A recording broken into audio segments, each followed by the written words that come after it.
Here's a rather long question now, Reverend Dake. The Roman Empire, represented by the fourth beast of Daniel 7, divided into 10 kingdoms. The Grecian Empire divided into 4 parts after Alexander died.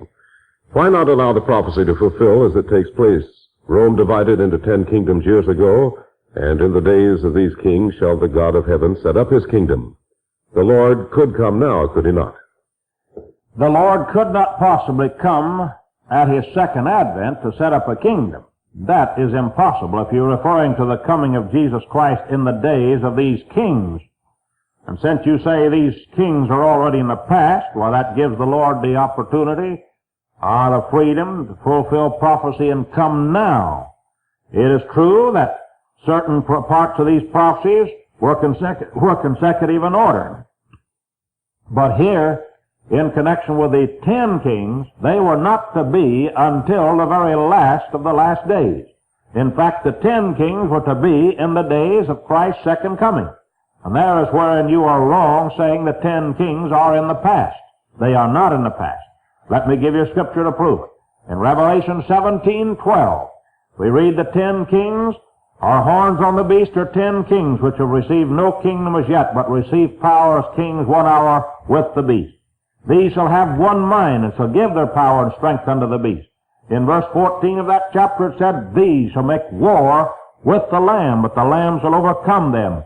For he is King of kings and Lord of lords, and they that are with him are the called, chosen, and faithful.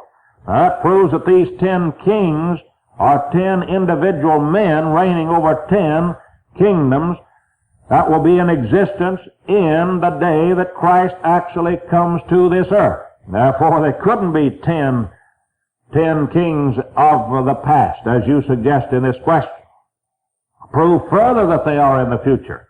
In the 16th verse says, the 10 shall hate the whore, and shall make her desolate and naked, for God hath put it in their hearts to agree and give their kingdom to the beast till the words of God shall be fulfilled. So if they're in existence today, Christ, and they're the ones making war on Christ, then you have to understand Daniel 2:44 and 45 in this light. In the days of these kings, the God of heaven will set up a kingdom. The God of heaven cannot set up a kingdom until those 10 kings come. And those 10 kings refer to 10 kingdoms that will be formed inside of the Roman Empire in the very last days, and not to 10 barbarous tribes that overran the Roman Empire in the 4th and 5th centuries, as many Bible scholars tell us. They are definitely 10 future kings, and in their days, the God of heaven will set up a kingdom. So there's no statement that all these statements must be consecutive in order, following each other as far as time is concerned.